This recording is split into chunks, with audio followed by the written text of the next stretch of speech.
A Red Bull trocou a sua asa traseira para esse GP do Baku. Muita gente diz que foi por conta da polêmica envolvendo as suas asas flexíveis e aparentemente foi mesmo. Eu vou falar tudo sobre isso nesse vídeo, então fica ligado porque chegou a hora do piloto.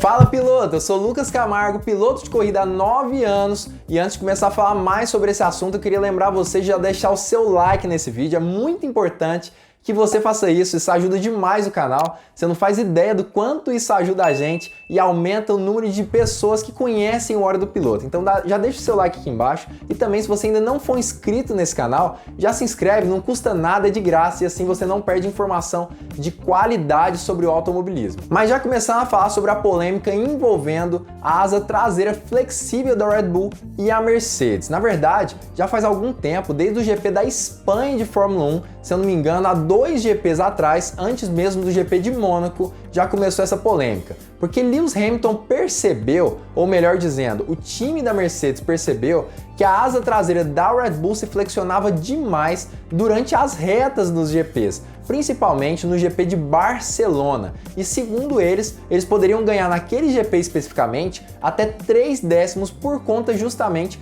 dessa asa flexível. A FIA percebeu essa situação e decidiu aplicar novos testes em todas as asas dos carros de Fórmula 1, só que só a partir do GP da França, e até lá teriam pelo menos mais 2 GPs, que seriam o GP de Mônaco e o GP do Baku. No GP de Mônaco, como não tem grandes retas, a Mercedes não ficou tão preocupada assim, já que realmente a Red Bull não teria tanta vantagem sobre a Mercedes nessa questão das retas. Mas o GP do Baku preocupava muito a Mercedes, já que tem a maior reta do calendário da Fórmula 1 e dessa forma a Red Bull poderia ter muito mais vantagem nessa grande reta. E a Mercedes ameaçou a Red Bull a protestar contra a asa delas e realmente falar para a FIA começar a averiguar antes mesmo do GP da França. A Red Bull respondeu à Mercedes ameaçando a equipe de também protestar contra a sua asa dianteira, que segundo Christian Horner também tinha grande flexibilidade. E durante a corrida a gente pôde perceber pelas filmagens da asa do carro de Valtteri Bottas principalmente uma grande flexibilidade. A gente poderia perceber ali durante as retas o quanto a asa se flexionava para baixo e na hora da frenagem ela se flexionava novamente para cima, muitos graus. Então aparentemente sim, a Red Bull tinha algum tipo de fundamento nessa situação. E essa guerra fria continuou durante todo esse fim de semana aí entre o GP de Mônaco e o GP do Baku. Apesar disso e apesar de todas essas ameaças da Red Bull para com a Mercedes, dizendo que se a Mercedes protestasse contra a sua asa, ela protestaria contra a asa dianteira da Mercedes, ainda assim a Red Bull resolveu, na verdade, trocar sua asa traseira por uma totalmente nova, dizendo que era para diminuir o arrasto nesse GP do Baku, já que tem uma grande reta. Apesar disso, parece que o buraco é um pouquinho mais embaixo e me parece que essa asa traseira também foi utilizada para tentar contornar esse problema ali do protesto da Mercedes para com a Red Bull. E se a gente realmente parar para reparar, as filmagens também da asa traseira do carro de Max Verstappen lá no GP da Espanha, fica relativamente claro que a asa dele se flexionam realmente muito mais do que a maioria das asas traseiras das outras equipes da Fórmula 1. Só que a FIA mesmo assim decidiu averiguar essa asa apenas lá no GP da França e com uma certa tolerância, se eu não me engano, de 30%. Isso irritou demais as outras equipes, como por exemplo a Mercedes e a McLaren, que decidiram mesmo protestar contra a Red Bull. Mas essa guerra fria continuou, como eu já disse, e a Red Bull disse que protestaria também contra a asa dianteira da Mercedes, que se flexiona muito mais do que as outras asas dianteiras das outras equipes. Então a guerra fria continuou, inclusive eu falei mais sobre essa questão da Red Bull trocar a asa dela nesse GP do Azerbaijão, eu expliquei um pouquinho mais sobre os motivos para isso e eu também levei essa questão à tona sobre o porquê será que a Red Bull trocou justamente nesse momento. Se você quiser assistir esse vídeo na íntegra, é só clicar nesse card aqui em cima que lá eu conto tudo sobre essa nova asa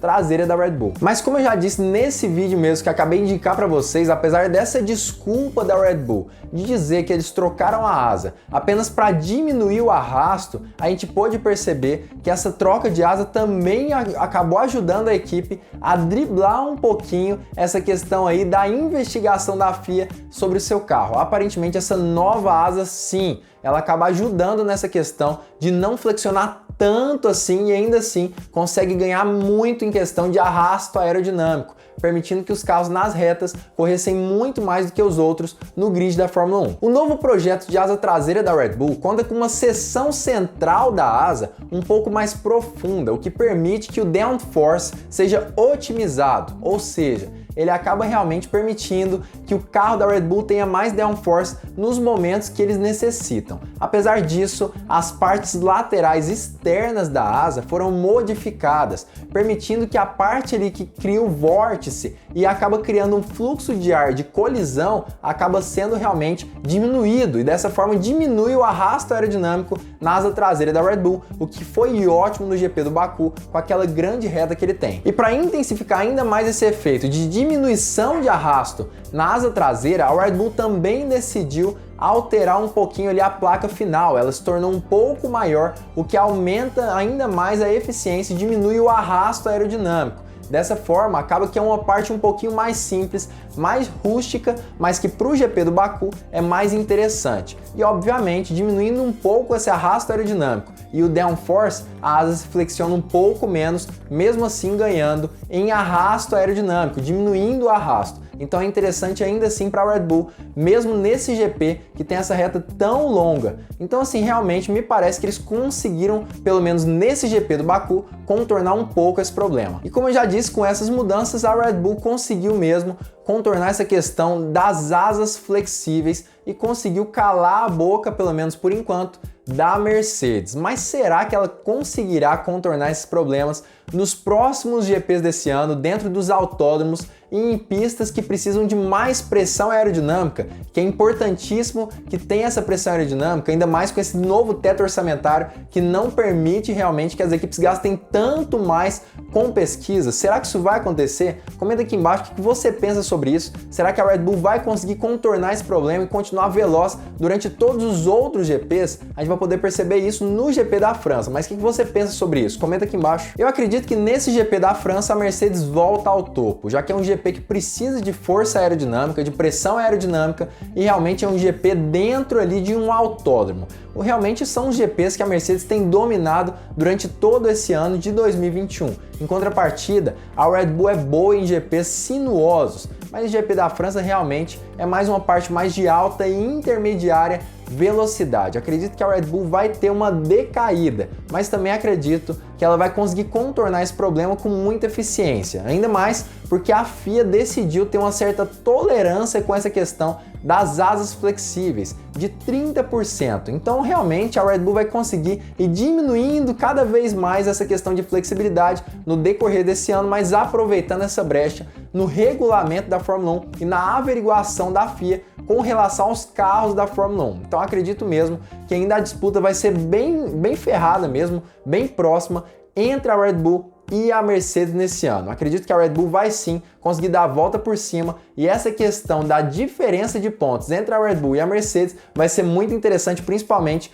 no final desse ano de 2021. E se você é um fã da Mercedes como eu estou utilizando essa camiseta maravilhosa da Mercedes que está por um preço espetacular lá na Auto Hut. Para você comprar uma camiseta linda como essa aqui é só acessar o link que fica aqui embaixo na descrição e no primeiro comentário fixado desse vídeo aqui. Além disso, se você quiser ter mais desconto ainda na hora da sua compra, e quem não quer ter desconto, é só você utilizar o cupom de desconto do Hora do Piloto na hora de finalizar a sua compra, que é o cupom de desconto Piloto VIP, e dessa forma você tem mais 5% de desconto no momento da sua compra em qualquer item da loja. Então aproveita essa oportunidade, porque ela é por tempo limitado, e digita logo lá o cupom de desconto para ganhar mais 5% de desconto na Auto Hut. E claro, se você gostou desse vídeo, não perde a oportunidade de se inscrever nesse canal e ativar o sininho para todas as notificações. Dessa forma, você não perde vídeo novo sobre automobilismo, vídeo de qualidade como esse aqui também. E fique ligado porque muito em breve nós teremos mais... E fique ligado porque muito em breve nós teremos mais uma Hora do Piloto.